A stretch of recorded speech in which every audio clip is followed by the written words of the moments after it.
Olá, educador, olá, educadora. Seja muito bem-vindo, seja muito bem-vinda. Eu sou Marisa, formadora no Instituto Jung e professora da área Linguagens e suas tecnologias. E hoje quero conversar com vocês sobre estratégias metodológicas para a elaboração de sequências didáticas. Para apoiar essa nossa boa conversa, eu trago 3 questões orientadoras. A primeira delas, o que é uma sequência didática, não visa esgotar o debate e a ter uma resposta única, mas traz elementos para a gente pensar em conjunto aqui o que é essa noção e, o mais importante, que potência ela tem para o nosso trabalho nas práticas pedagógicas. A segunda questão orientadora da videoaula é quais são as principais características de uma sequência didática. E para isso, nós vamos trazer 2 simulações de sequências didáticas e discuti-las, de forma que a gente possa tornar mais visível o que é que caracteriza essa noção. E, por fim, em um exercício didático, vamos procurar responder aqui o que é e o que não é uma sequência didática, mas nesse movimento de tornar mais visível, explicitar, didatizar os pontos pelos quais passamos, sem querer, evidentemente, encerrar essa boa discussão. Então, vamos lá? Para iniciar, eu tenho um convite. Eu trago essa questão: de onde você costuma partir para pensar sequências didáticas nas suas práticas? E eu gostaria que cada educador e cada educadora que nos acompanha aqui fizesse seus registros, de modo que, ao término dessa videoaula, vocês possam, no movimento de avaliação, no exercício de autoformação, confirmar conhecimentos, saberes práticos que já possuem, mas também ter a abertura para experimentar outras possibilidades, se assim for o caso. Avançando aqui na nossa discussão, então vamos adentrar a discussão do que é uma sequência didática. E para isso, eu peço licença para trazer uma referência que já é clássica nessa discussão. Trata-se do autor Antoni Zabala, na obra A Prática Educativa, Como Ensinar. Acompanhem comigo, por favor, a citação. O que é uma sequência didática? Ela é um conjunto de atividades ordenadas, estruturadas e articuladas para a realização de certos objetivos educacionais, que têm um princípio e um fim conhecido. Então, vamos pensar um pouquinho sobre aspectos que estão aqui estruturando essa definição. De partida, não se trata apenas de atividades, não se trata de um conjunto de fazeres do estudante que sejam isolados, que sejam fragmentados, não. Tem aqui uma tessitura. O autor chama a atenção para esse movimento de ordenação, estruturação e articulação das atividades. Como o próprio nome diz, tem uma sequência. Tem aí uma organização cronológica. O que é que a gente quer que o estudante experimente e faça ao longo dos tempos curriculares? Mas o mais importante nessa definição é que, além dessa ordenação, tem um compromisso enorme com o que ele chama de objetivos educacionais. E que, se a gente quiser colocar em diálogo com terminologias do currículo contemporâneo, estamos falando aqui com expectativas de aprendizagem, direitos de aprendizagem, ou seja, as competências e habilidades que nossos estudantes e as nossas estudantes têm o direito de desenvolver ao longo de toda a formação geral básica. E há um ponto de partida, mas há também uma perspectiva de chegada, um fim que é conhecido pelo educador. É o educador, esse profissional especializado, que sabe o que é que os estudantes precisarão aprender e desenvolver. Ainda acompanhando o pensamento do autor, eu trago aqui uma segunda interação em que ele diz: uma sequência didática permite reunir toda a complexidade da prática, incluir as 3 fases de toda intervenção docente quando ela é reflexiva: o planejamento, a aplicação e a avaliação. Queria também conversar um pouquinho sobre o que atravessa essa interação que estamos fazendo aqui com o autor. Então, vejam que bonita essa reflexão.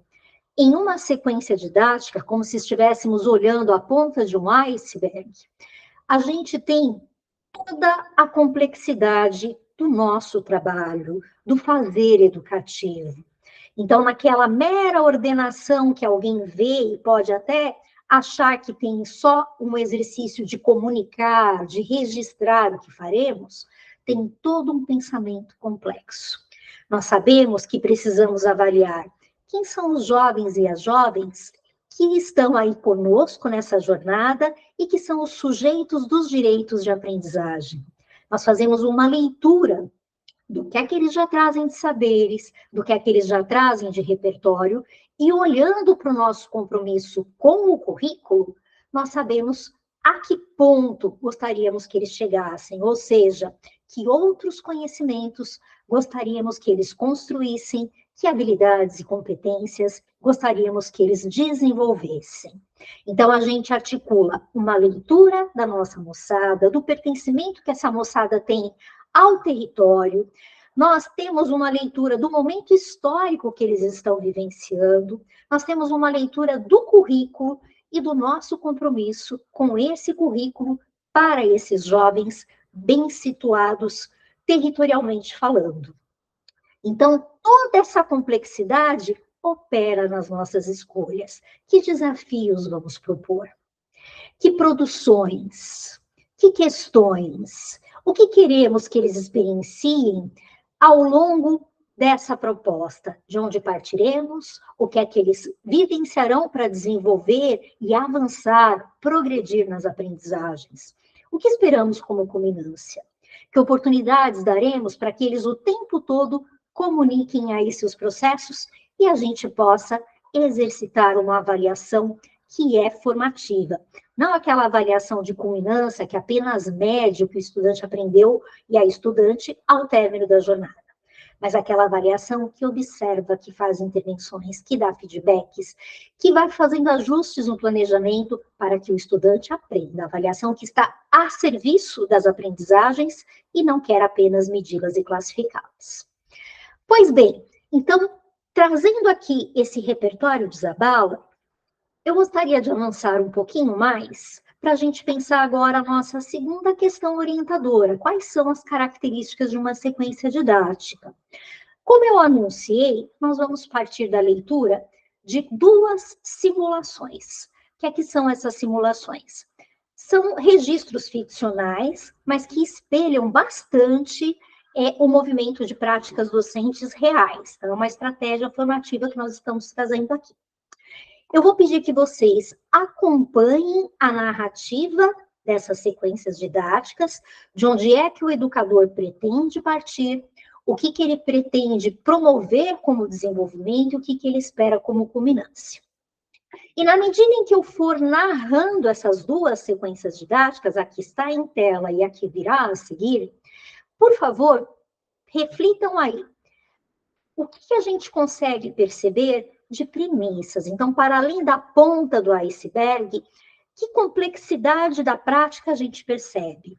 Como é que esse professor concebe a aprendizagem? Como é que ele acredita que ela acontece? O que para ele, nesse momento, é mais importante que os estudantes e as estudantes aprendam? Que estratégias ele escolhe para isso? E como é que ele está operacionalizando a avaliação? Então, vamos lá.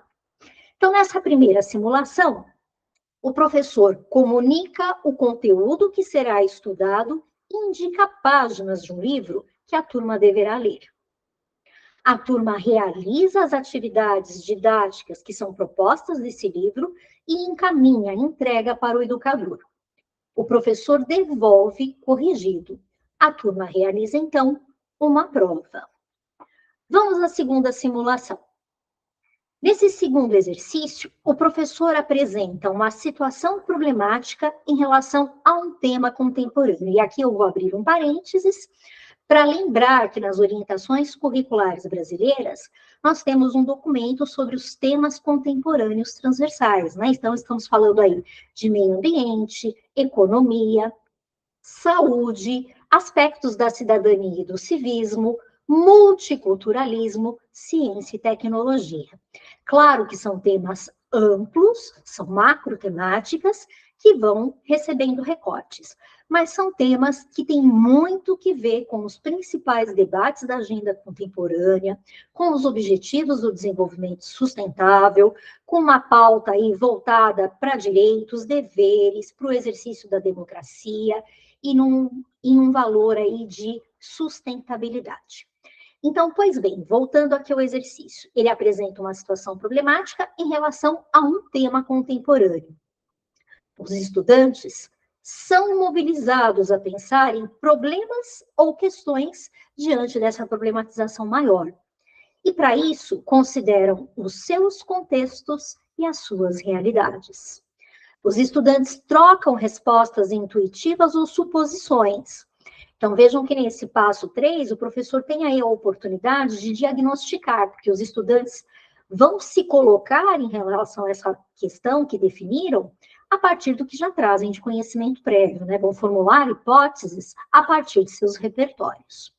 Aí, o que a gente espera no passo 4? Com a orientação do professor, eles fazem a busca de boas fontes para o aprofundamento da compreensão do problema. E isso na perspectiva da área e do componente, né, em que estão trabalhando o educador e a sua turma. E aqui o que é bacana a gente trazer de consideração, um outro parênteses rápido. Temas contemporâneos, boas questões essenciais, elas exigem uma abordagem complexa, no sentido de que é uma abordagem que se tece com as outras áreas do conhecimento, mas que pode e deve, didaticamente falando, ser ancorada em uma área.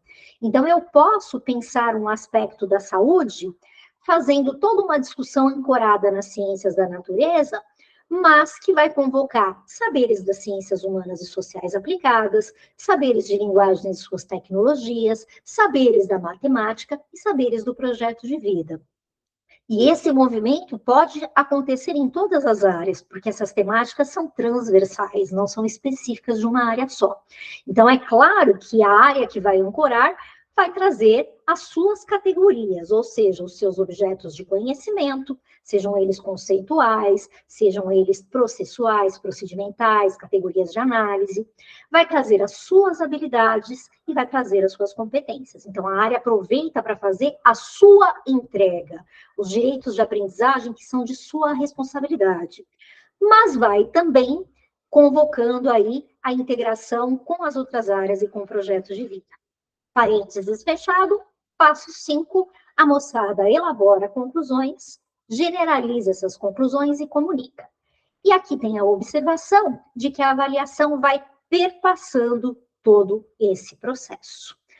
Pois bem, feito aqui o movimento de narrar essas duas simulações, eu queria então trazer uma lente de análise, porque não se trata, evidentemente, de dizer qual é a melhor, qual é a mais interessante, mas de trazer aqui uma lente para a gente entender o que é que temos de alcance em uma sequência didática e o que é que temos de alcance em outra. E aí a lente, evidentemente, é esse nosso compromisso com a formação integral, esse nosso compromisso maior, que não toma o estudante só como cognição, né? O estudante é tomado na sua inteireza, no seu pertencimento a um território, no seu movimento de ser um sujeito que tem aspectos socioemocionais, aspectos culturais, aspectos físicos, tudo isso vai sendo trabalhado. E aí, a BNCC traz para a gente, né, a definição do que é uma competência, porque quando você se compromete com a formação integral, você promove um currículo que vai trabalhar competências, que é justamente essa noção que vai operacionalizar não apenas o que é conceitual, não apenas ao que responde ao desenvolvimento cognitivo. Então, a abordagem por competências, quando bem compreendida, quando bem potencializada, ela está a serviço dessa formação integral, dessa formação humana plena de nossas jovens e de nossos jovens. Então, vamos aqui, juntos e juntas, reler essa categoria tão importante que é a definição de competência trazida pela BNCC. O documento vai lembrar que em uma competência nós mobilizamos conceitos e procedimentos, mas também habilidades que podem ser práticas, cognitivas e socioemocionais. E tem também o aspecto axiológico, né, que atitudes e valores estão atravessando aí na operacionalização de tudo isso. Bom, e para que é que a gente aciona, então? Conceitos, procedimentos, habilidades, atitudes e valores. Agora vem o mais importante, para resolver demandas complexas, seja no âmbito da vida cotidiana, seja no âmbito da cidadania, seja no âmbito do mundo do trabalho. Ou seja, competências têm muito que ver com essa centralidade que os estudantes precisam ter como pessoas que entendem as questões e os problemas do mundo contemporâneo e constroem conhecimentos para lidar de forma engajada, de forma crítica e até de forma transformadora com esses aspectos da realidade. Por isso, competência tem tudo que ver com aprendizagens contextualizadas, aprendizagens interdisciplinares, aprendizagens por área, entre áreas, aprendizagens integradas. A segunda categoria de análise que eu gostaria de trazer aqui é justamente o nosso repertório das 10 competências gerais. Então, é um compromisso de todas as áreas passar por elas, e como é que isso acontece? Nós sabemos. Essas competências vão se desdobrar em competências das nossas áreas e em habilidades das nossas áreas. Mas vejam bem, vamos lembrar aqui. Quando o educador ou a educadora ficcional, na primeira simulação, comunica o conteúdo que vai ser aprendido, seleciona o material didático, o livro que os estudantes deverão estudar, pede que esses estudantes respondam às atividades que vêm nesse material, encaminha para o educador e ele corrige e devolve, nós estamos certamente trabalhando com muita ênfase a competência geral 1. Porque sim, né, estamos oferecendo um material que passou aí por uma avaliação de política pública, né, integrante de uma política que chega para a implementação do currículo, estamos selecionando ali o que a gente entende que é importante, que conversa com conhecimentos que eles precisam dominar na trajetória curricular. Então, está plenamente a serviço do desenvolvimento da competência geral 1. Mas, retomando a lente de análise anterior, será que só isso dá conta do compromisso com a formação integral? Não, sabemos que não. Mas é importante entender que também o currículo não se faz só por uma sequência. Então, em determinados momentos, não há problema que aconteça uma sequência assim, desde que eu tenho a clara intencionalidade que o meu alcance é esse, isso de fato esteja no meu ponto de partida, no meu ponto de chegada, porque eu sei que esse movimento que eu desenhei nessa sequência didática vai conversar com muitos outros momentos de maior amplitude, de maior intencionalidade pedagógica. Então, já na proposta 2, que eu narrei aqui, né, a proposta ficcional, o educador apresentava um problema maior, que precisava ser recortado pelos próprios estudantes, conforme a leitura que eles fazem de suas realidades, e, a partir disso, o professor orienta, apoia a curadoria, a busca de boas fontes que podem interessar aí para a discussão desse problema. Tem também um momento de escuta do que é que os estudantes já trazem antes de aprofundar a compreensão, e isso é que vai permitir o professor saber de onde a turma parte e como é que essa turma avança, progride, para ter uma visão aí mais pautada em conhecimentos, mais sustentada, mais estruturada na discussão do problema que assumiram. Então, vejam, quando tem esse movimento, claro que ele também favorece a competência geral 1, mas com muita força a competência geral 2, porque esses estudantes estão formulando hipóteses que depois serão checadas, que poderão ser reformuladas. Tem lá no finalzinho, vocês devem se lembrar, um momento em que esse estudante chega às conclusões e faz a comunicação disso. Então, tem aí todo um desenvolvimento também da competência geral 4. E como eles vão trabalhar em grupos, por assim dizer, né? Tem ali um aspecto de colaboração, precisam discutir seus posicionamentos, a gente também exercita a empatia e cooperação. E diante de uma educação problematizadora, que parte, né, de uma temática relevante, contemporânea, significativa e o mais importante, promove a contextualização dela, o recorte dela na realidade dos estudantes, com muita força, nós estamos favorecendo aspectos da competência geral 10, que é essa competência que chama nossos jovens e nossos jovens para poder agir, tomar decisões, enfrentar, né, os problemas, e aí acionando valores éticos, democráticos, inclusivos, sustentáveis e solidários. Então, se quisermos fazer o comparativo entre as duas situações ficcionais, teríamos aí uma primeira que favorece bastante a competência geral 1, está na linha de trabalhar mais os conhecimentos em estrito senso, mais os aspectos conceituais. E nessa nossa sequência narrada aí na simulação 2, teríamos um alcance muito maior, que também passa pelo compromisso com todas essas competências que eu fui elencando aqui. Agora, vejam, no movimento de curadoria de bons materiais que possam apoiar a compreensão, aquela sequência que nós pensamos ali no exercício 1 poderia perfeitamente entrar como parte desse movimento da sequência 2. Então, mais uma vez, não se trata de dizer qual é melhor ou qual é pior, se trata de entender por que foram feitas essas escolhas, com que intencionalidades, dentro de que desenho de jornadas que serão oferecidas aí no currículo que nossos estudantes e nossas estudantes vão experienciar. Bem, nós estamos chegando à terceira questão que fecha essa nossa discussão, e eu havia prometido, então, marcar alguns pontos importantes nessa tessitura que fomos fazendo com a noção de sequência didática e as nossas práticas. Então, a gente pode entender que uma sequência didática necessariamente envolve autoria e criação docente. E quando a gente fala em autoria e criação docente, estamos pensando tanto no movimento de seleção de atividades que o professor faz, que podem ser atividades de autores de livros didáticos, atividades de outros colegas, atividades que nos sirvam de inspiração e que nós vamos recriando, como podem ser atividades de plena autoria nossa. Então, tanto nesse movimento de selecionar ou de autorar, criar, produzir atividades, tem esse importante passo de uma ordenação. Imprimir uma sequência que é cronológica, mas que é também marcada pela intencionalidade pedagógica. Nesse movimento de ordenar as atividades, de organizar essa experiência do estudante, tem toda a complexidade do nosso trabalho.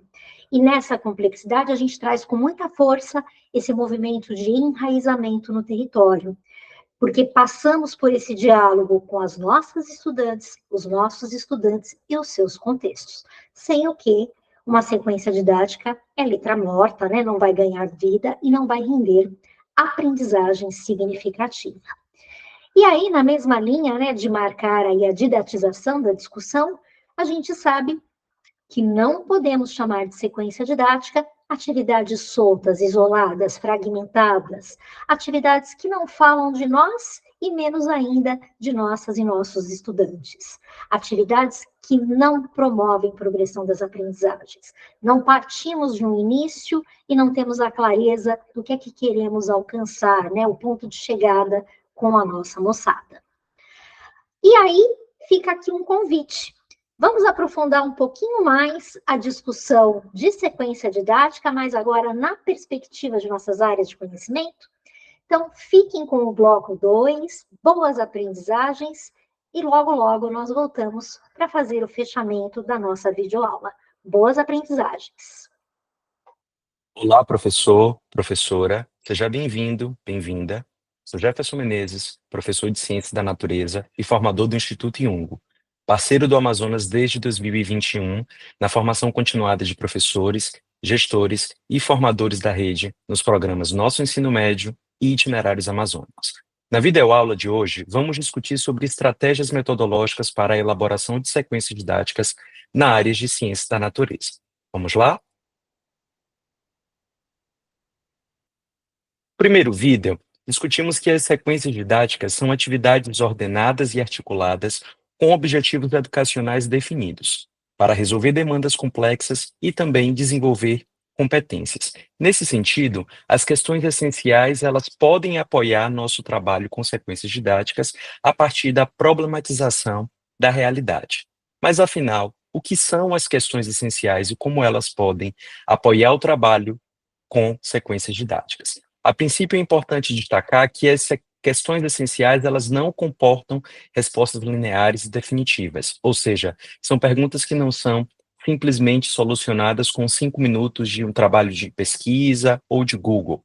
Segundo, o objetivo delas é estimular o pensamento, provocar investigação e suscitar mais perguntas. E, por fim, é desejável que elas ultrapassem as fronteiras dos tópicos estudados. Então, nesse sentido, a construção de perguntas essenciais traz a vantagem de estimular a atividade investigativa dos e das estudantes. E quando pensamos nessa abordagem que enfatiza as perguntas por meio das quais a sociedade constrói conhecimentos, transformamos o que precisa ser ensinado aos estudantes em propósitos de que por que ensiná-los e, sobretudo, os ajuda a desenvolver competências para a vida, e não apenas conteúdos conceituais para aprender no ambiente escolar.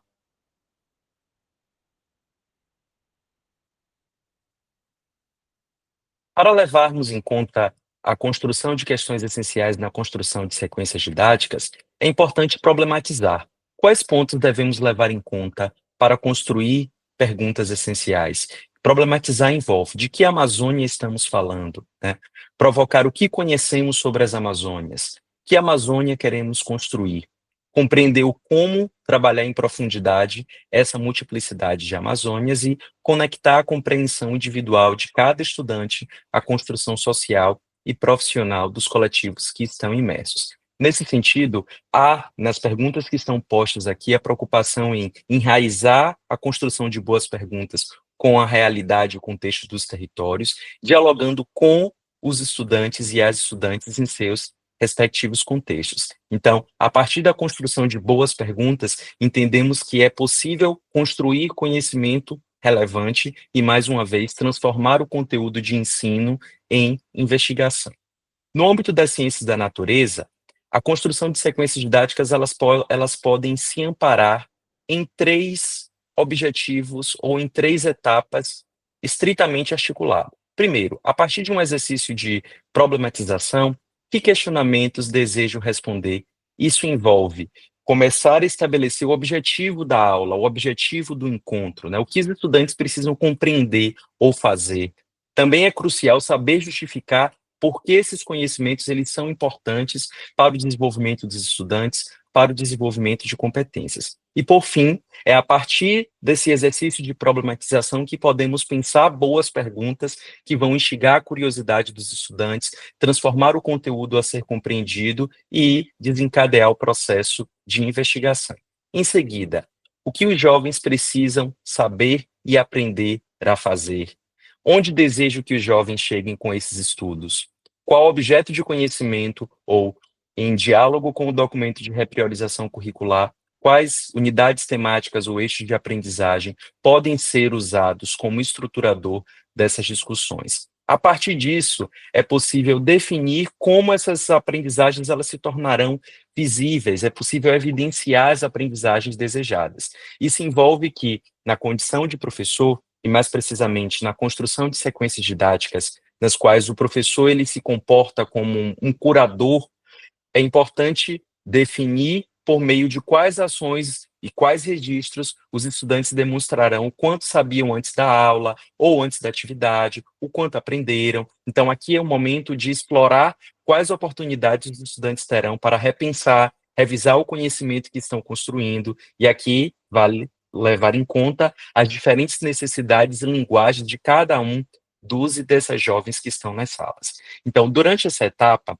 é necessário ter em mente o que nós chamamos de compreensão, né, as facetas da compreensão. Então, aqui é o momento de levar em conta que os estudantes revelam suas aprendizagens de maneira mais eficaz, a partir desse exercício de problematizar, dialogar com o território, com os desafios das juventudes. Então, aqui é o momento em que os estudantes eles podem explicar, eles podem interpretar, aplicar, mudar, ter a perspectiva e também realizar um exercício de avaliação. Então, a partir desse movimento de, primeiro, pensar os resultados desejados, ou seja, pensar o que eu quero ou quais questionamentos os jovens devem responder. Em seguida, pensar evidências de aprendizagens que são mensuráveis, que são visíveis. Agora é possível, então, desenhar essas experiências de aprendizagem. Então, como é que, a partir da escuta e diagnóstico dos jovens e diálogo com o seu território, podemos organizar as aprendizagens de forma a atender os objetivos propostos, ajudar os estudantes a investigar e construir sentido e, obviamente, né, tornar esse aprendizado visível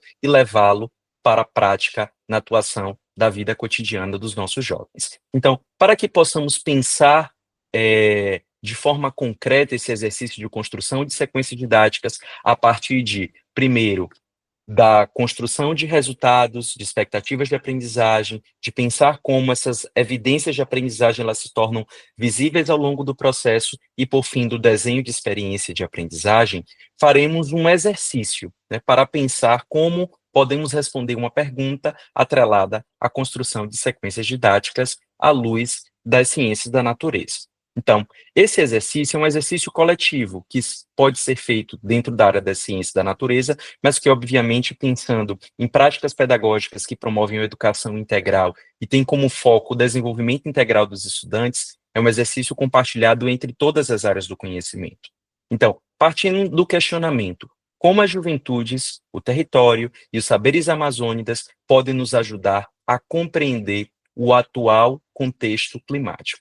Então, eu convido você, professor, professora, a pensar quais boas perguntas vão desencadear um movimento de investigação dentro da sua área, nesse caso, a ciência da natureza, cujo foco é compreender os fenômenos naturais e tecnológicos e também a ação antrópica dentro dos processos naturais, suas influências, suas repercussões e etc. Então, para que façamos esse exercício coletivo dentro da ciência da natureza, vamos partir de um porquê, do que e do como, né? O porquê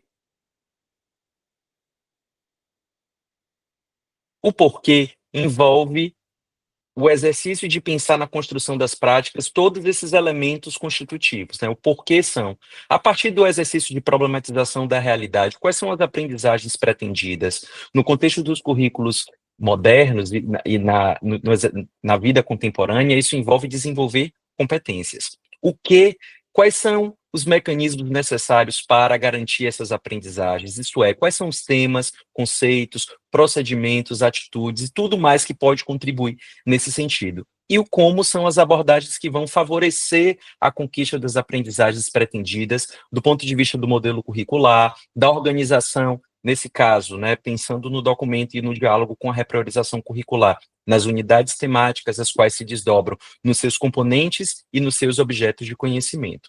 Então, levando em consideração esse exercício, essa tríade do porquê, do que e do como, quando pensamos na problematização em diálogo com o território dos e das jovens, deve-se levar em conta que pensamos no desenvolvimento de competências. Mas, afinal, o que são essas competências? Essas competências, elas são macro-objetivos e elas são condicionadas a propostas integradas de todo o desenho curricular. Então, quando pensamos que refletir sobre o cenário de emergência climática associado aos saberes amazônicos e territórios para lidar com um contexto de emergência climática, isso envolve todo o desenho curricular e as políticas educacionais que estão correlacionadas. No âmbito da ciência da natureza, para que os jovens possam responder a este questionamento, isso envolve aprender determinados conhecimentos, destacados lá como os nossos clássicos objetos de conhecimento, desenvolver habilidades, desenvolver valores e atitudes no uso e para o uso social dessas aprendizagens. Então, aqui, professor, professora, pensar a construção de sequências didáticas que têm como foco responder esse questionamento requer que os jovens eles transfiram o conhecimento desse campo a um outro conhecimento e entre diferentes contextos, da escola, às situações sociais cotidianas, por exemplo. No caso aqui do nosso segundo ponto, que é o que, que versa sobre questões do território e das juventudes, a ideia é quais são ali, pensando nos distintos contextos do estado do Amazonas, né? Quais são os conceitos, os procedimentos, os valores, né? Como as comunidades, por exemplo, elas lidam no contexto de estiagem, tudo que pode aí contribuir nesse sentido. É importante destacar que esse porquê e o que, eles são definidos pela base. Mas, a partir do diagnóstico, de escuta dos sujeitos, é que vamos especificar o porquê. Por exemplo, discutir sobre temas contemporâneos transversais é algo que está posto como um direito e uma garantia de aprendizagem dos jovens. Todavia, quando pensamos em a discussão sobre sustentabilidade num contexto de estiagem, de emergência climática ou de avanço de fronteira agrícola no estado do Amazonas, há intencionalmente uma conexão explícita e o olhar com o território. Então, nesse sentido, esse como aqui, ele se traduz nessas abordagens que vão favorecer a conquista dessas aprendizagens pretendidas do ponto de vista dessa organização do diálogo com o documento de repriorização curricular, que traz a lógica de organização de componentes, que traz a organização dos objetos de conhecimento e das habilidades possíveis. Então, é importante aqui a gente destacar que, independente dos saberes específicos, independente do componente, independente aí do olhar para o componente disciplinar ou para o recorte disciplinar, né? Independente disso, há um conjunto de saberes que são importantes e que são interligados e que são conectados de todos os componentes da área da ciência da natureza. E é nesse sentido que essa área ela enxerga a problematização como um bom elemento para a construção de sequências didáticas. E aí é importante destacar que o documento de repriorização curricular, a partir da sua lógica de organização por componente ou por unidade temática, traz temáticas que são abrangentes e são contextualizadas e que possibilitam a você, professor, professora, mobilizar conceitos científicos, formular hipóteses, planejar, conduzir experimentos, levando em consideração um contexto de baixa conectividade ou de ausência de conectividade. Então, é importante que, no sentido de pensar evidências mensuráveis de avaliação e de aprendizado, que isso seja levado em consideração, né? Como é que eu posso, a partir desse questionamento, pensar, por exemplo, na condução de experimentos, na coleta, na análise de dados, na construção de conclusões críticas fundamentadas em evidências, visando promover esse letramento científico, que é uma grande entrega da área da ciência da natureza. Então, eu convido você, professor, professora, a pensar nesse exercício dessa tríade de partir do porquê, pensando no desenvolvimento de habilidades e competências, do que, dialogando com questões do território e das juventudes e estabelecendo as conexões com as unidades temáticas e seus objetos de conhecimento. Isso significa que você, professor, professora, quando problematiza e traz algo relacionado ao contexto dos jovens, questões contemporâneas, temas contemporâneos transversais, os objetivos de desenvolvimento sustentável e direitos humanos, vocês permitem que os estudantes não apenas adquiram conhecimento científico, mas que também saibam aplicá-lo de maneira crítica e de maneira contextualizada em suas vidas e também em seus territórios. Essa é a grande entrega dentro da área da ciência da natureza. Não importa se a construção das sequências didáticas vai partir da análise de um problema, de um estudo de caso, da construção de um projeto, da utilização do livro didático como um material de apoio para a problematização da realidade. É importante levar em conta que responder esse questionamento que está posto, como as juventudes, os territórios e os saberes amazônicos podem nos ajudar a compreender o atual contexto climático, leva em consideração algo que, para dentro da ciência da natureza, é extremamente relevante na formação integral dos nossos jovens, que é o compromisso com o letramento científico, ou seja, essa capacidade do jovem, dos estudantes, de um indivíduo, compreender e aplicar conceitos científicos no seu dia a dia. Isso envolve interpretar dados, tomar decisões informadas sobre questões científicas, tecnológicas e, sobretudo, participar de debates públicos sobre temas que envolvem a ciência. Então, esse é, professor, claramente, professor, professora, uma forma de alfabetização na ciência, onde o foco é a compreensão crítica e a prática da ciência na vida cotidiana. Então, eu convido você, professor, professora, a realizar esse exercício, a pensar no seu território, pensar como as questões que aparecem ali podem servir como um mote para o exercício de investigação e de construção e da construção de sequências didáticas. E lembrando, como vocês viram no bloco anterior, a sequência didática ela obrigatoriamente envolve o exercício de autoria, de criação e de ordenar atividades com intencionalidade pedagógica. As sequências didáticas elas espelham a complexidade do nosso território e elas devem, sim, levar em conta as questões do território, dos estudantes, dos contextos. Portanto, atividades que compõem uma sequência didática, elas não necessariamente elas devem ter uma sequência totalmente cadenciada, porém, é importante salientar que sequências didáticas não são atividades fragmentadas, não são atividades que falam de nós, professores e professoras, e dos nossos estudantes, mas tem como garantia objetivos de aprendizagem que os estudantes vão desenvolver. Outro ponto, as sequências didáticas, elas não promovem a progressão das aprendizagens. Pensar a progressão de aprendizagens envolve um outro exercício, que inclui, por exemplo, a eleição de habilidades que vão ser desenvolvidas aí no curso da etapa da educação básica, ou numa perspectiva seriada, enfim, ou a depender do arranjo que o professor ele adota ou que a rede adota. Então, convido você, professora da ciência da natureza, a pensar em questões essenciais e levá-las para o desenvolvimento de sequências didáticas. Agradeço a sua participação e até a próxima. Olá, pessoal! Chegamos aos momentos finais dessa nossa videoaula sobre estratégias para a elaboração de sequências didáticas. E eu queria conversar um pouco sobre a importância que os verbos têm nesse nosso movimento de autoria e criação docente. Como nós sabemos, as habilidades, portanto, as expectativas de aprendizagem, os direitos de aprendizagem, sempre se iniciam com um verbo. E esse verbo expressa a ação cognitiva que está em jogo. Então, estamos falando de ações como analisar, identificar, resolver. E esses exemplos que eu trago aqui foram verbos trabalhados nos nossos blocos que trouxeram aí as perspectivas das nossas áreas de conhecimento. Vejam que esses verbos vão transitando por todas essas áreas, mas eles vão ter articulados a eles objetos de conhecimento e contextos de aprendizagem que dão os contornos dessas áreas. O que mais é interessante conversarmos sobre esses verbos? Eles trazem diferentes desafios cognitivos. Então, quando falamos de identificar o problema, estamos falando de um desafio que é diferente em termos de qualidade, em termos de complexidade, do desafio de resolver problemas.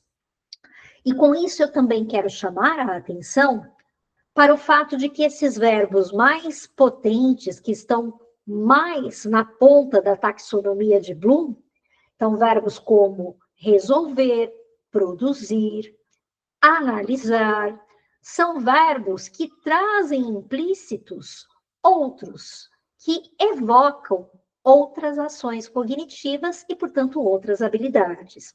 Então, vamos pegar o exemplo de resolver problemas.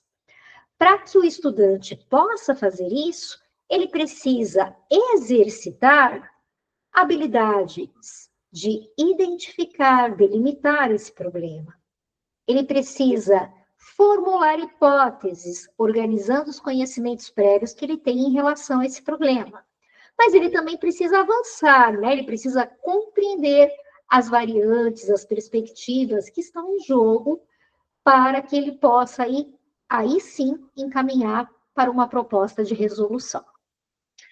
Da mesma forma, se eu pretendo que o estudante exercite a análise de um livro, eu preciso que antes ele tenha conhecimento do livro, né? Que ele tenha efetivamente lido. Agora, a beleza do nosso trabalho, ela está no fato de que, além de espelhar essa progressão, no movimento que a gente quer que o estudante tenha, né, diante das atividades que vamos propor, nós também vamos agregar outros verbos. Então, não é uma transposição tão mecânica. Então, tem ali um espelhamento, um compromisso com a progressão, mas tem também outros verbos que vão aí dando camadas de sentido, que vão aí vinculando o estudante à situação de aprendizagem ou às situações de aprendizagem que nós vamos propor na nossa sequência didática. Então, por exemplo, talvez seja muito mais interessante, depois de identificar, delimitar o problema, exercitar o avaliar, de modo que esses estudantes possam avaliar como é que esse problema está presente em sua vida, está presente no seu contexto, está presente no seu território. Então, esse movimento de avaliação, antecipando a formulação de hipóteses, antecipando aí a investigação, ele vai favorecer certamente aprendizagens muito mais contextualizadas e muito mais significativas. Da mesma forma, mesmo que o analisar, né, seja sequencial ao movimento de conhecer uma obra, pode ser muito mais potente o professor fazer a seleção de trechos e promover a análise compartilhada, de modo que depois os estudantes se engajem e façam com autonomia a leitura global do texto. Então, eu acho que existe aqui uma beleza, né, no nosso trabalho de poder conjugar esses verbos nos tempos de uma sequência didática conforme as nossas intencionalidades, conforme o que nós estamos assumindo de compromissos de aprendizagem e, o mais importante, conforme a nossa leitura da diversidade de juventudes que estão conosco nesse percurso, de suas realidades, de seus contextos. Vamos ficando por aqui, mas eu gostaria também de convidá-las e convidá-los para exercitar um outro verbo aqui, o verbo avaliar. Então, contem para a gente como é que bateu essa nossa discussão, se ela fez ou não sentido, para que a gente possa cada vez mais ir acertando a mão essa construção conjunta de momentos formativos. Não se esqueçam também de assinar a lista de frequência. Então, muito obrigada e até a próxima oportunidade.